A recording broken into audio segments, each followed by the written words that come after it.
We had against King George III. You know, the grievance is, if you look at when no taxation without representation, those pale in comparison to the grievances of being slaughtered. You know, that people get designated as terrorist organizations, there's no hearing, there's no law, there's nothing. Connected to Nokia 3.4. Connected to Galaxy A72018. It's obviously that there's ethnic, religious discrimination on it. It's far more acute than anything that provoked our American Revolution. And so we have a natural sympathy for the ambitions and quests. It's not because we have any anger or necessarily hostility towards the Fulani. They're human beings like others. But if you can't mix together in any way that respects equal rights, then you got to build fences. We once had a very famous poet named Robert Frost, and he said, "Good fences make good neighbors. You know, good boundaries make good neighbors." And so we need to go back and think about, well, it's time to re-examine, the sensibility and the honoring of human rights, the right of self-determination, by questioning the boundaries that really are nothing more than a legacy of colonial powers in Europe that didn't have a clue of what they were doing when they drew the boundaries, and didn't have an interest at all. And in Paris and Berlin, whatever, and said, okay, those are the boundaries. Well, you can always renegotiate boundaries, and they say it's not novel. We recently witnessed in 2011 the South Sudanese, with a referendum, voted to secede from Sudan. Now, it doesn't mean that everything is perfect, but at least you don't have the conflict that was ongoing previously. And even before then, the United Nations organized a referendum in what was then called Southwest Africa, now Namibia, to basically secede from South Africa. So these kinds of secession movements are not unusual. In Great Britain recently, Scotland voted as to whether they wanted to secede. In Canada, Quebec voted whether they wanted to secede. These are fundamental rights of self-determination. And there's nothing that is treasonous or antithetical to democracy about having this kind of referendum determining the boundaries and fate of countries. The international system is a lot like a petrified forest that never changes. It does change, and it should change in response to claims of justice.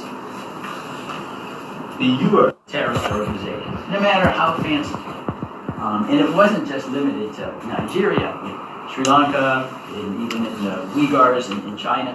That was the tactic that the international community knew would get the United States to be worried that they identified any group as a terrorist organization once we declared war everywhere in the world and in the galaxy against terrorists. And I think that the United States, because it said that Boko Haram is terrorist, we need the assistance of the government to fight the radical Islam, and they don't really understand, Biafrans are largely Christian, there's nothing radical about their history or anything of that sort.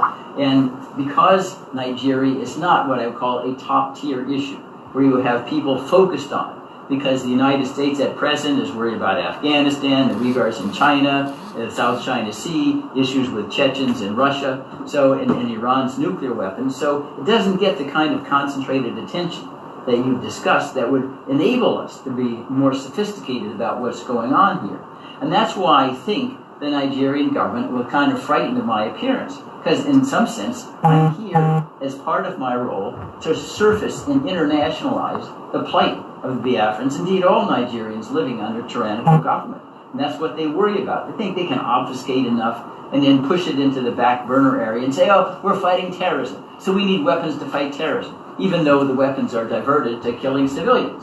And because there isn't high-level concentrated focus on the issue, they can get away for it, at least for a time. But they can't get away for it forever. Justice will not sleep. And that's to say, part of my mission here and back in the United States is precisely to make sure justice doesn't sleep when it comes from Biafrans. But that did not apply to Niger Delta militancy. Someone could say, well, it was because the U.S. was interested in oil, so they were all ears when the militancy was going on in Niger Delta region. But the same is not applicable to the Biafrans. Well, there's some truth in that, to be sure. I mean, there's no doubt that the United States historically has blinked and squinted at countries that supply oil. I mean, most dramatically is Saudi Arabia. They even assassinate our journalists, and we continue to sell weapons to and via the Crown Prince. And everybody, the CIA, has concluded, yeah, he was the one who orchestrated the assassination of Jamal Khashoggi. But I don't want to suggest that it's dispositive of the issue, oil. I mean, in some sense, the United States has come upon great discoveries of natural gas through fracking and oil. We don't import oil anymore. So the ability to use the oil weapon, if you will, to leverage policy out of the United States is much, much diminished. I do not think that is what is going to be decisive as the United States will be confronting what is this policy towards Nigeria. I do think the human rights issue and the concern about having Nigeria turn into somewhat like a failed state. They're worried now more so because they see Afghanistan and Taliban. Are we going to have a resurgence of Al-Qaeda? You know, if you end up with Nigeria, all Sharia states, and the government completely controlled by the Fulani radicals, that will be very, very, very problematic for the United States. Because we've had a handful of special forces die in Mali, Chad, Burkina Faso, Niger, and maybe in future in Cameroon because of the spillover effects of the Boko Haram radical terrorists into neighboring countries in West Africa. And that problem is going to be multiplied manyfold if this government is able to succeed in basically suppressing all dissent and having it totally operated by Fulani who believe that power ought to come out of a barrel of a gun. Plundering and killing Biafrans is the livelihood. That's not a formula for anything but chaos and upheaval in Nigeria, which does nothing but help the terrorists. You once filed some cases at the International Criminal Court against some Nigerian officials. Can you give us an update about that? Well, it's difficult because the International Criminal Court that sits in The Hague, it's not like they're open. It's what they're doing. What we charged General Buratai and President Buhari with genocide, crimes against humanity. They take the filing, they stamp it, and they even the actual clerks at the ICC are sufficiently fearful of retaliation. They don't even give you their names. They have no. You walk in and they have numbers on them. That's all. So we just know that our filing was not the sole one charging the leadership of the government with genocide. It's an ongoing investigation. Now, we filed at a time when the chief prosecutor was from Gambia. They've shifted the chief prosecutor, but that doesn't mean that the evidence is any different. We will be alerted, but oftentimes I say there's difficulty because the government that's charged with these crimes doesn't cooperate. You had something very similar in Kenya, where the president of Kenya was intimidating witnesses, and the case kind of went away because it couldn't get witnesses to testify. So that's what makes the need, in my judgment, beyond the International Criminal Court. And I don't want to sound boastful as an American, but if the United States doesn't get involved in behind it, it's not going to happen. It's as simple as that. We basically have all the cards right now because we have leverage with financial aid, humanitarian aid, weapons, the ability to send the military in there. And that's why it's critical to get the United States on board and alert to what the danger to U.S. interests are if Nigeria ends up as a haven for terrorists. I mean, remember one of the most famous terrorists in the United States, Abdul Mohammed, he was a Nigerian who went and he was radicalized and flew to Yemen and then was trying to blow up an airplane on Christmas Day. And he was caught by a passenger. So we have first-hand experience in the United States with the possibility of terrorism blossoming, if you will, in Nigeria and creating a direct danger to our own citizens. You also have taken up the role of ensuring that Nigeria doesn't get sold more weapons from the U.S. They already had delivered about 6 to Kanu drugs, and I think there are 6 other ones on the way. So do you think you're going to make any progress, any success? Well, the lawsuit is outstanding. We haven't had an answer from, let's say we sued the Secretary of State there, Tony Blinken, who is responsible for certifying that the weapons will not be in the hands of security forces guilty of egregious human rights violations. That's the U.S. law. It's called the Leahy Law because there's a famous senator, Pat Leahy from Vermont, who's the sponsor of these prohibitions. We haven't received an answer yet. They still have time under our federal rules but we're also working in Congress at any time, irrespective of what the executive branch decides. And remember, this was a decision made by President Trump, not President Biden. He's President Biden, unfortunately, because he's got other things he's preoccupied with, I think has permitted this sale to move forward, even though at a slower pace than otherwise. But Congress can ban, the sale at any time and demand the return at any time by statute. There, I think we have already made approaches and overtures.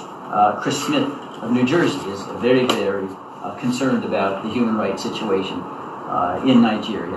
And there is also a considerable portion of Christians in the Congress who are very worried that the Biafrans are the most persecuted group of Christians on the globe and have spoken out against the genocide for that reason. So it isn't just the lawsuit, but it's created an interest and sparked concern in Congress because it surfaces what otherwise would go under the radar screen, which is what Nigeria wants. The more we can get sunlight on what's happening, the better it is for human rights for everyone, so to speak. And I say that's what's, it's disappointing, but speaks volumes that it's obvious the Nigerian government is trying to suppress, all the evidence, which is almost a concession. They know if sunshine was cast, it would be very unfavorable to them. So the point is, Nnamdi Kanu kidnapped prize gather from Kenya. Surprisingly, the international media is quiet about this. What do you think is responsible for that? This is a kind of atrocity committed, by state or non-state actors that would normally attract breaking news headlines all over the world. Not much is said about that outside of the Nigerian media locally. What are you doing about making sure that this particular part of the story is told to the world? That, a citizen of the UK, not a Nigerian at this point, he's a dual citizen, but he's carrying a UK passport, gets kidnapped from his base in Kenya, probably drugs, and flown, with an unmarked plane outside of Kenya to Nigeria. We just found out one day that he's here. We don't know this. Nobody can tell the full story. Do you have something to tell those who are watching what really happened? Well, I think there are a couple of explanations, if you will, not justifications. One, you have to remember that in this globalized community, the Nnamdi Kanu story is competing against literally volumes of other stories that are capturing attention. Say, the evacuation of Afghanistan, it was like 24-hour news for a whole week, and we will continue on until all the evacuations of those who were, in some sense, siding with the U.S. during the war. And we have articles every day about China and the Uyghurs there, and excluding goods made with forced labor.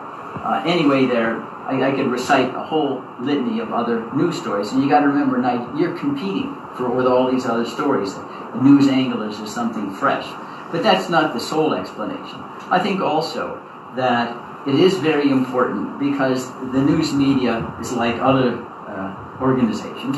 You got to push and shove to get something before them.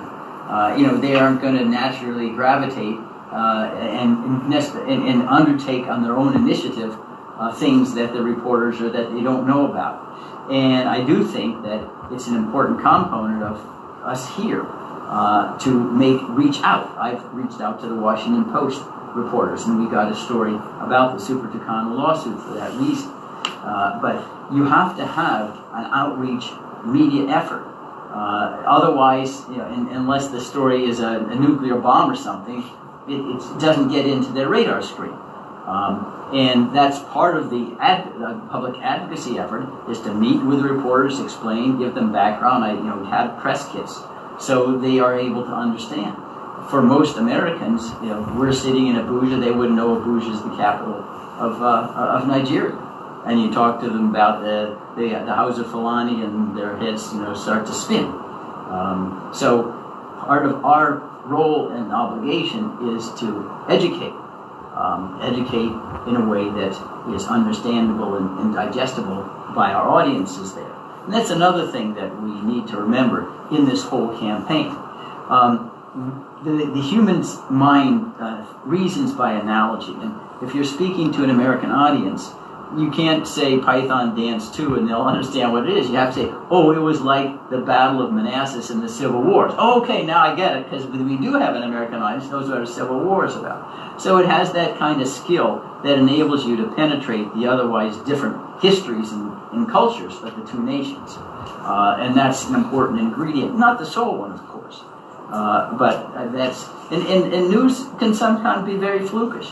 You remember a couple of years ago, there was a social media event about the Lord's Resistance Army in Uganda, and it just went it went viral. Nobody really knew why, and then it stopped, and now it's off. No one's read about the Lord's Resistance Army for 2 or 3 years. You don't know what's happening. So those things also we don't have real explanations for, but we need to be always out there with a story to tell. So when the time is right, it does able to take off. In the news media, the social media, and otherwise. While you're here, supposing the Nigerian government invites you to a meeting to say, hey, let's talk about why you're here, would you be willing to meet with them? Of course, I'd meet with anybody interested in the rule of law. This is not about vengeance. No, justice really is international, and everybody recognizes the right to self-determination, to due process. It's universally condemned. Torture is extrajudicial killings. And, sit down and say, listen, I have an expertise in constitutional law. And it seems very odd to me from the United States that Nigeria lives under a constitution ordained by a military dictator in 1999 with no input from the public. Really, no referendum, nothing. And you're still living under this, 22 years later? To me, it seems utterly absurd. How does that document have legitimacy? How do you give legitimacy to a legal instrument so that it'll be complied with, rather than just manipulate it, to benefit those who have the power? But I'm always someone who believes in Winston Churchill, better to jaw than war. Sit down. We have a very professional conversation. We know what are the issues, how are we going to address them. They have ideas. I'm not claiming I'm omniscient. People can learn from one another, but that's the way, that really is the heart and soul of civilized governance. Communicate, discourse, listen. Nobody should believe that they might not be wrong. I could be wrong, they could be wrong. That's why we need to talk it out and see whether we can come to some consensus as to at least the optimal way to deal with inevitable differences between people. So, apart from Nnamdi Kanu, there are a lot of Biafran activists, militants, as the Nigerian government wants them referred to, who are detained all over. Are you doing anything to help with this situation as well, an international attorney involved? Well, I think the in some sense, to promote and argue for the rule of law helps everyone. That's due process doesn't know any color barrier, doesn't know any religious barrier, doesn't know any territorial barrier. That's what I think it's the heart and soul of civilization itself. Due process. I could be wrong. Listen to both sides. Have a neutral adjudicator decide where the rights lie. And that's why everybody is the beneficiary of that system. And that's what I would hope could be brought to bear in Nigeria. After all, it's the most populous country in all of Africa. It has great opportunities. But ultimately, the fate of nations depends upon what I call the human capital, even more than oil or diamonds or gold. We know lots of countries, even in Nigeria, some, you'd be blessed with huge resources, and if it's all a corrupt system, it all gets squandered, and the people are impoverished anyway. And it's the human capital that consists not only of the ability to make money, but an ability to get along with each other, so that disputes are resolved legitimately without resort to violence. And that's something that I think is urgent in Nigeria. There's a flip side to all this. You are in Nigeria. This is the land of a dictator. Supposing they grab you and put you on a plane to go back to the US, what do you say to that? I would be disappointed. But I am very humble. I live in the United States, which has enormous flaws, but I'd get up. I live literally within one block of the Congress and the U.S. Supreme Court. I walk to work and I'm awed by our forefathers who were able to craft a system that protected liberty. And I understand that you have far more risk than me. It's just an accident. It's a fluke. I happen to be born in the United States. I'm glad that I was, but I certainly didn't have any responsibility for that. It just happened. So you can't make progress, unless you take some risks. It's not, you don't do foolish risks, but there's an old saying that, a tortoise makes its progress only by sticking out its head. Otherwise, it stays in its shell. And so that's the attitude that I have.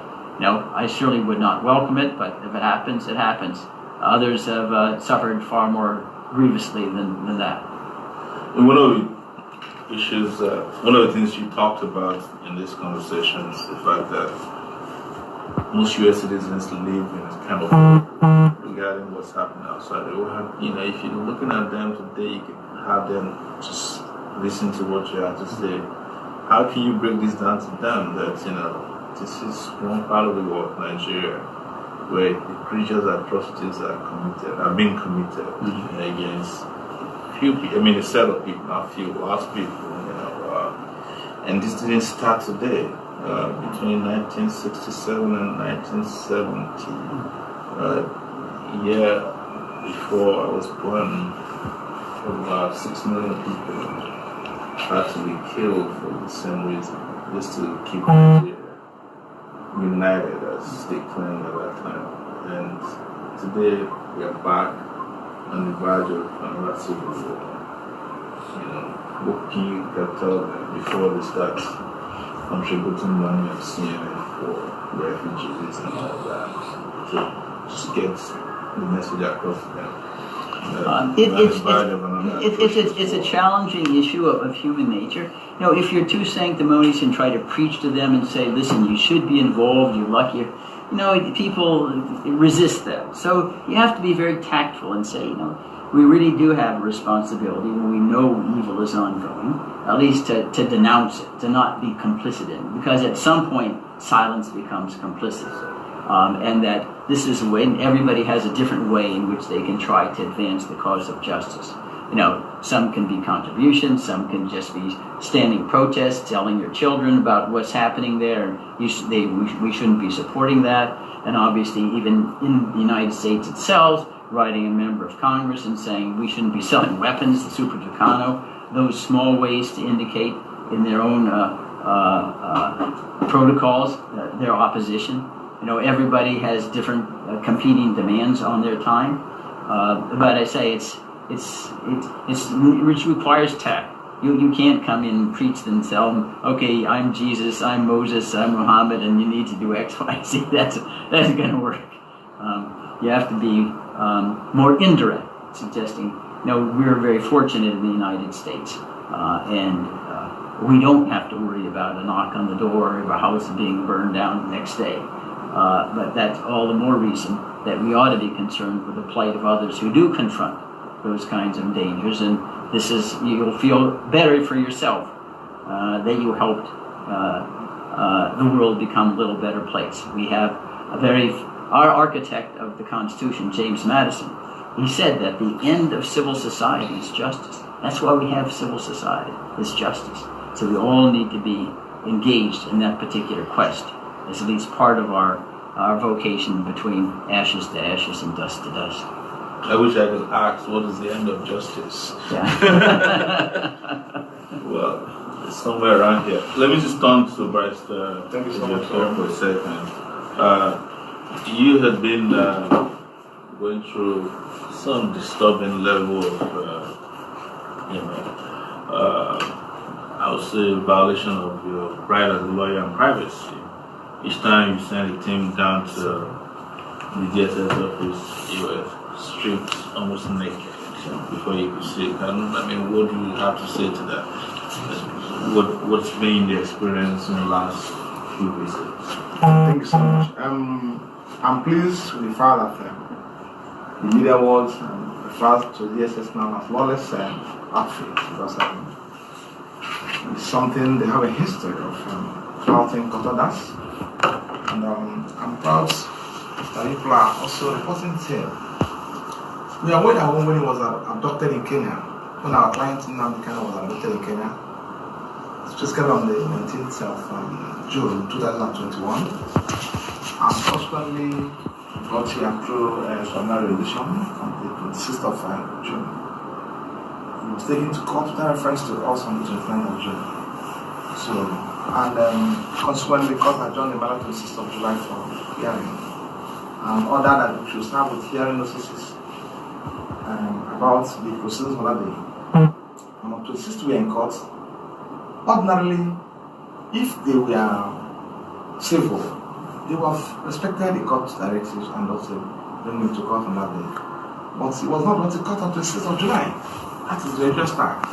So I'm very appalling that the DPP who was in court for the federal government informed the court that the DSS could not come to bring him to court because of logistic reasons.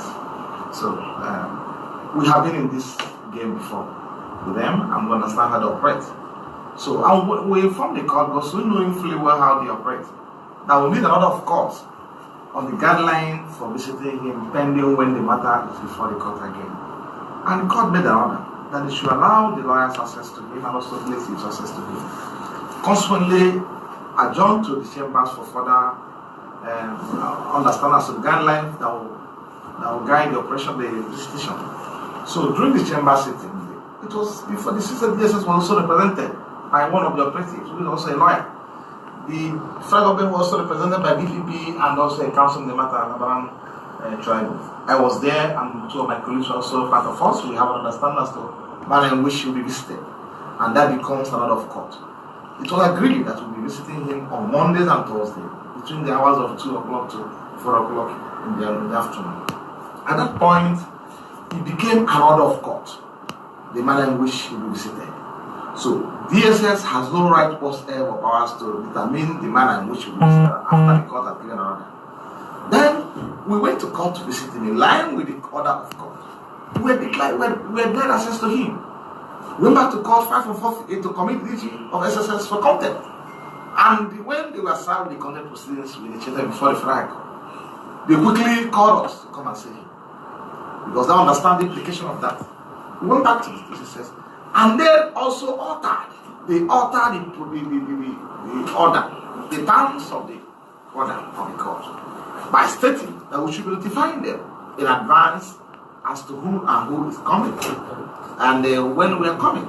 We have no problem because our interest is just to guarantee his safety for the meantime we'll be in the custody of the DSS. So we told them that we should notify them in advance. So several have gone there on this visit.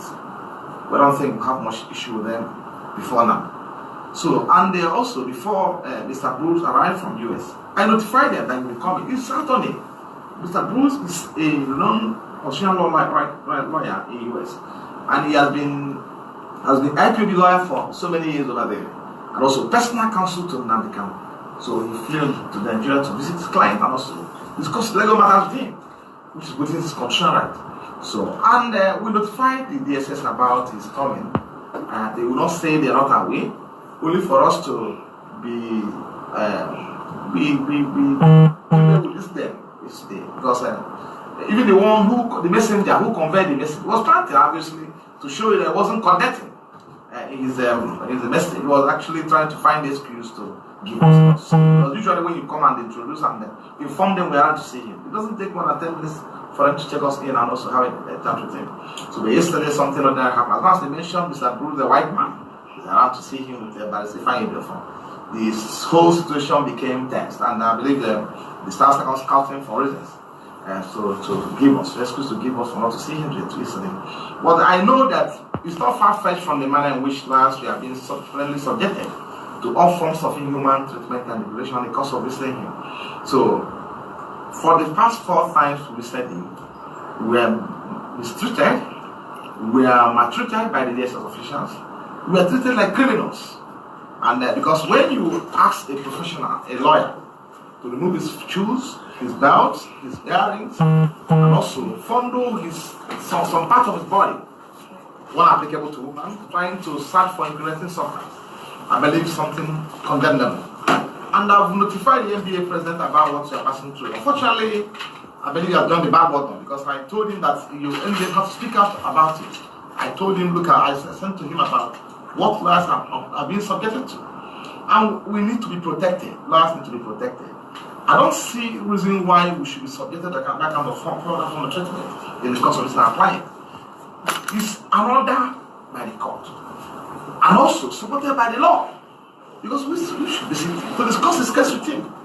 Assuming the man has come up, because as the man come for trial anyone before the time adjourned for the trial for the hearing, how are you going to get set for how are you going to get for trial without discussing with him?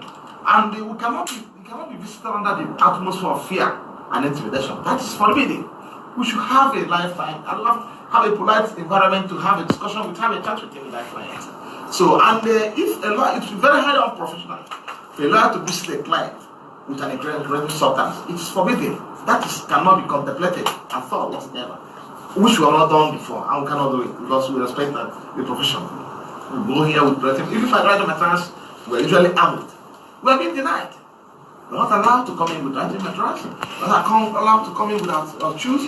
Our belts are being asked to remove. We just fold your belt as if you're a criminal. Somebody is there undergoing investigation. You know what it means for when you are sent to Nigerian investigative authority, police, DSS, whatever I call it.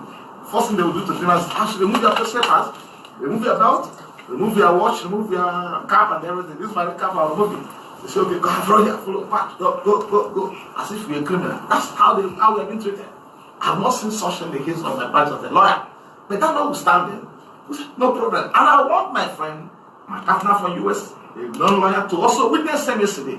But unfortunately, because they won't want this to go to the US, they won't want this to fly outside this country. They were being smart. And I know it, one day we are going back again.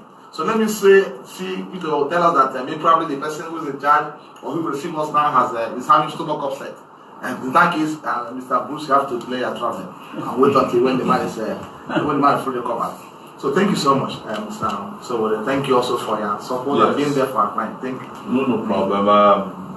One last question I'd like to ask you. This new journalist is just coming in my eyes. I have some few questions for you. Is there any recourse to any form of relief within international law? Yes, there is. There's a working group on arbitrary detentions that's an arm of the UN Human Rights Council that sits in Geneva. And I think Nnamdi's case fits arbitrary detention like a glove. I mean, among others, Julian Assange is listed.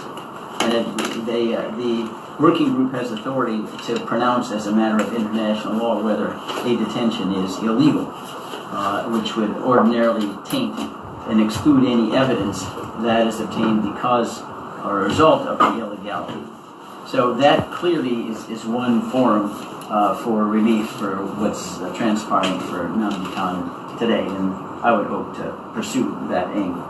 And of course, one element of the arbitrariness of the detention is what we experienced yesterday, denying him access to his counsel pursuant to a court order, which was complied with on our side with great scrupulousness. And so that forum and platform does remain available. Well, I want to thank you. I hope on Monday you go there with pants that don't use belts. Thank you so much for it. It's a pleasure having you on here. Thank you. Thank you so much for coming in. And God bless you all. Do you have any questions? Question, Amber? Yes, I wanted to ask okay. Yes, The opportunity you have to visit him. How is his health condition? Is he feeling okay? Because I felt that his health situation is also difficult. Of course, you should know that somebody who is in that kind of environment should not be okay.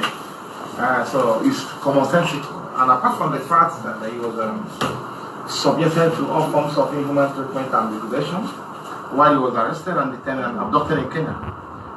We are fully aware he was taken to another destination where he was tortured and he was beaten and also inflicted with severe pains and injuries before he was smuggled into Nigeria Friday. So So he's still he's fully to recover from that from the impact.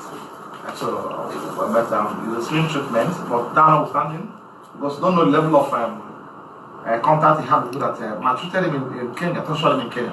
So that's why we actually asking the court to allow an international expert, medical expert to also to examine him from foreign land. One of his doctors who are coming from overseas to examine him is before the court now. So because we cannot rely on what they're doing, but it's okay. There is stable, firm, and also a sound health, mental wise, and Mr. Bush will have of seeing that and also confirming that on one day when you see him. So, but we still need and expect advanced medical attention to be given to him, in which within a period of time will be with him. So, because where he is now, of course, we know somebody who is being denied access to friends and also to relatives. Apart from this, you know what I have seen him once.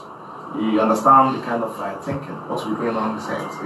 There's nothing like, no torture can be compared with that. When you have situations, you don't, as such a you don't get allow once in a while to move around and also that. What I think is the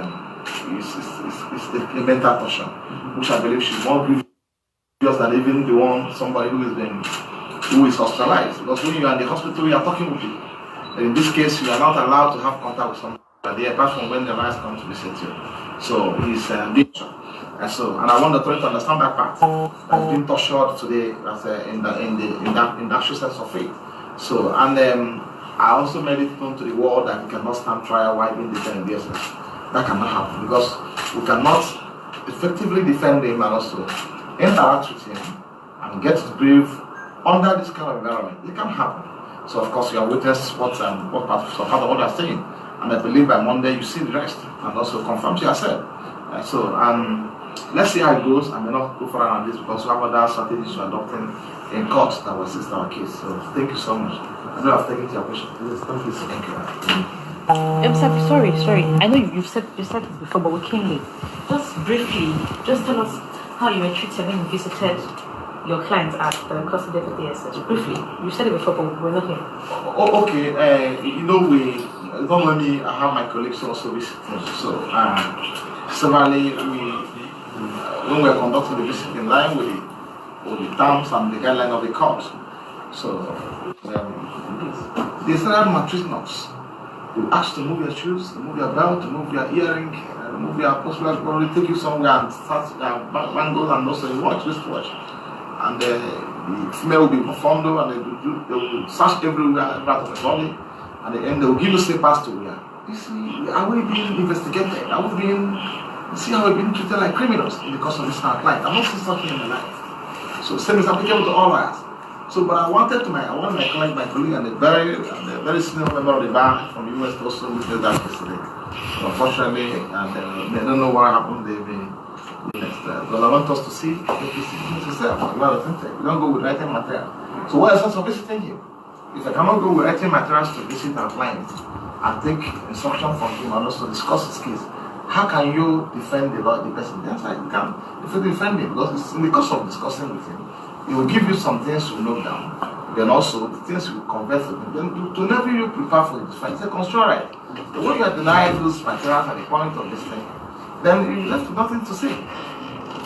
Okay. Thank you very much, sir. Thank you so much for being here. Thank you.